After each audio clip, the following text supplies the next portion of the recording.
टोटी की बात मत करो, नहीं तो एक समय आएगा फिर हर छेद से पानी निकलेगा। टोटी से इतना पानी पिलाएंगे कि हर छेद से निकलेगा आपके पानी। याद रखिएगा गौरव भाटिया जी।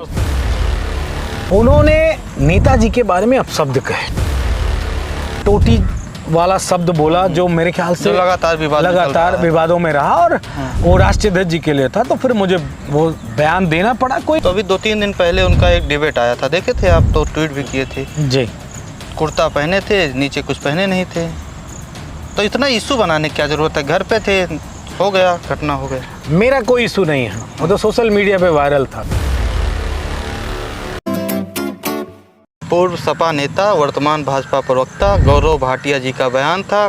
उन्होंने क्या बोला था कि आप बोले कि टोटी की बात मत करो, नहीं तो एक समय आएगा फिर हर छेद से पानी निकलेगा। पर्सनल आप गए थे, फिर क्या हुआ था? पर्सनल नहीं था, वो नेताजी जिन्होंने उनके परिवार को आगे बढ़ाया।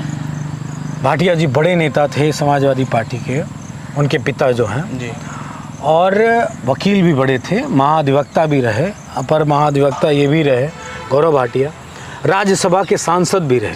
सब कुछ होने के साथ उन्होंने नेताजी के बारे में अपशब्द कहे और कोई फ़ोटो दिखाई जिसमें नेताजी एक मंच पे एक नेता थे इलाहाबाद के अतीक जी, उनके कुत्ते से वो दिखा रहे थे कि ये इस ब्रीड का है और उससे सेकंड करवा रहे थे। अमूमन सभी लोग जो डॉग्स पालते हैं वो सेकंड कराते हैं, तो बड़े बड़े नेताओं के साथ सभी होता है।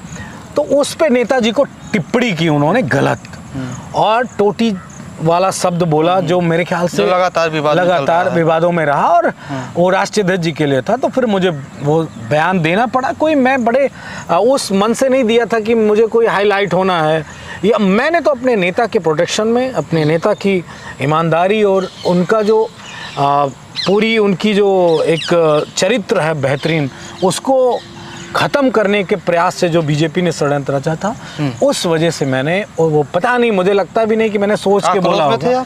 आक्रोश था अंदर, और इतना आक्रोश था कि वो सटीक एक ऐसा पूरा पटकथा निकली जैसे शोले की मूवी के, शोले की मूवी के जैसे डायलॉग सबको रट गए, वैसे वो मेरी स्क्रिप्ट स्वतः निकली थी। मैंने उसको कभी याद नहीं किया था, कभी लिखा नहीं था, कभी सोचा नहीं था। जो कुछ वो निकला 1.5-2 मिनट का, वो मेरे ख्याल से गॉड गिफ्टेड था, ऊपर वाले का था कि मनोज तुम इन लोगों को सुना ही दो। और मैंने वो सुनाया और ढंग से सुनाया, और शायद मेरे ख्याल से उत्तर प्रदेश या देश में कोई अगर टोटी का जिक्र करेगा तो वो जवाब है मीडिया पे, और आर्काइव में मीडिया के, वो सोशल मीडिया पे ट्रायल होगा उसका। गौरव भाटिया तो नेताजी को कहते थे कि हमारे पिता तुल्य हैं, तो ऐसा शब्द उन्होंने क्यों यूज? देखिए, गौरव भाटिया इनको व्यक्तिगत में जवाब नहीं देना चाहता क्योंकि वो इस कद के नहीं है, लेकिन इतना मुझे मालूम है वो फ्रस्ट्रेटेड है।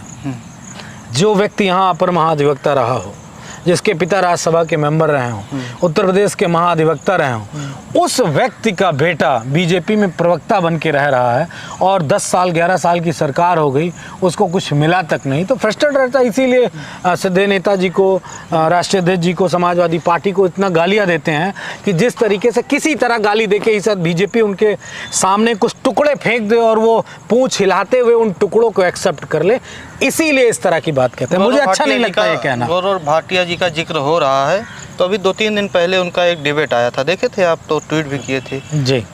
कुर्ता पहने थे, नीचे कुछ पहने नहीं थे, तो इतना इशू बनाने की क्या जरूरत है? घर पे थे, हो गया, घटना हो गया। मेरा कोई इशू नहीं है, वो तो सोशल मीडिया पे वायरल था। ये नग्न लोग हैं, चड्डी वो ये दिखा रहे थे। मैं कोई जंगल बात चली है, वो मैंने लिखा था, चड्डी पहन के फूल खिला है। हाँ नहीं, वो मैंने लिखा था, जंगल बात चली है, पता चला है, चड्डी पहन के फूल खिला है। वो फूल कमल वाला था। लेकिन मैं स्पष्ट कर दूं कि कोई मेरा मोटिव नहीं है, लेकिन वो जो आया सब कुछ वो ईश्वर की मर्जी से आया। कोई कैमरामैन भी नहीं था, उन्होंने तो अपने कैमरे से वो वीडियो डिबेट कर रहे थे। मैं इतना जानता हूँ कि ईश्वर की मार पड़ती जरूर है आदमी को। जितने नंगे थे उतने नंगे दिख गए कि देखो हम इतने नंगे हैं। उनका वीडियो दिखा, किसी कैमरामैन ने नहीं दिखाया, किसी और व्यक्ति ने नहीं दिखाया। तो इसलिए मैं इतना जानता हूँ कि इंसान को बहुत सोच समझ के बोलना चाहिए। नहीं, ईश्वर नंगा कर देता है, कहते नहीं है ईश्वर की लाठी में आवाज़ नहीं आती, लेकिन जब ईश्वर नंगा करता है तो कोई कपड़ा भी नहीं रह जाता। ठीक वैसे जैसे गौरव भाटिया का नीचे का नहीं रह गया।